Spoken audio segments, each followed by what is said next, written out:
एक दिन मुल्ला नसरुद्दीन ने अपने लिए 2 और गधे के लिए 10 नान खरीदे। साथ ही भेड़ का भुना हुआ लज्जतदार गोश्त भी लिया। दरी पे बैठकर नसरुद्दीन खाना खाने लगा। पास ही खड़ा उसका गधा भी नान पर हाथ साफ करने लगा। नसरुद्दीन ने उसी स्थान पर रात बिताने की सोची थी। वह खुले में बैठा हुआ था और धनी व्यापारी तथा यात्री तंबू गाड़कर भीतर बैठे मौज कर रहे थे। तभी नसरुद्दीन के कानों में कुछ तेज तेज आवाजें पड़ी, जैसे कोई झगड़ा कर रहा हो। जिस दुकान से उसने नान व गोश्त खरीदा था, वहीं कुछ हलचल सी दिखाई दे रही थी। नसरुद्दीन अपनी उत्सुकता दबा न सका और उसी ओर बढ़ चला। उसने देखा कि दुकान का मालिक एक गरीब से दिखने वाले आदमी से झगड़ रहा था। वह कह रहा था, तुम्हें पैसे देने ही पड़ेंगे। तुम जानबूझकर उस ओर लौटे थे जिस ओर मेरी दुकान के गोश्त की खुशबू जा रही थी। सारी शाम तुम बढ़िया खाने की खुशबू का आनंद ले रहे थे। मैंने देखा भी था, तुम बार बार होठों पर जीभ फिराकर चटकारे ले रहे थे। मैं कोई दान खाता खोलकर नहीं बैठा, जल्दी से पैसे निकालो। बेचारा गरीब आदमी बेहद असहाय दिख रहा था। शायद नसरुद्दीन की तरह उसके पास भी फालतू पैसे नहीं थे।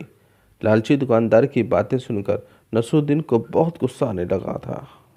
तभी दुकानदार अचानक नसरुद्दीन की तरफ मुड़ता हुआ बोला, भाई साहब, अभी आप एक शरीफ आदमी की तरह मुझसे नान गोश्त खरीद के ले गए हैं, लेकिन इस मक्कार को तो देखो, मुफ्त में स्वाद लेना चाहता है। क्या इसे दाम नहीं चुकाना चाहिए? नसरुद्दीन उस आदमी से मुखाबित होते हुआ बोला, भाई, तुमने लजीज खाने की खुशबू का आनंद लिया है, तुम्हें कीमत चुकानी ही पड़ेगी। लाओ, जितने पैसे हैं तुम्हारे पास, मुझे दे दो। यह सुनकर दुकानदार का चेहरा खिल उठा। गरीब आदमी ने अंटी में से कुछ सिक्के निकालकर नसरुद्दीन की हथेली पर रख दिए। नसरुद्दीन ने उस सिक्कों को दोनों हथेलियों के बीच रखा और दुकानदार से बोला, लाओ, अपना कान इधर लाओ और ध्यान से सुनो। दुकानदार की कुछ समझ ही नहीं आया। नसरुद्दीन बोला, तुमने सुनी सिक्कों की खनक? हाँ, क्यों नहीं, लाओ पैसे तो दे दो, दुकानदार बोला।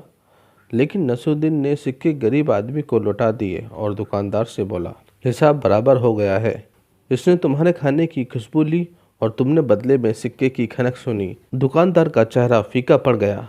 वहाँ खड़े लोगों ने भी नसरुद्दीन की बात का समर्थन किया। उस गरीब आदमी ने नसरुद्दीन का शुक्र अदा किया। जब नसरुद्दीन वापस गधे के पास पहुंचा तो वह उसे देख खुशी से मिट्टी में लौटने लगा।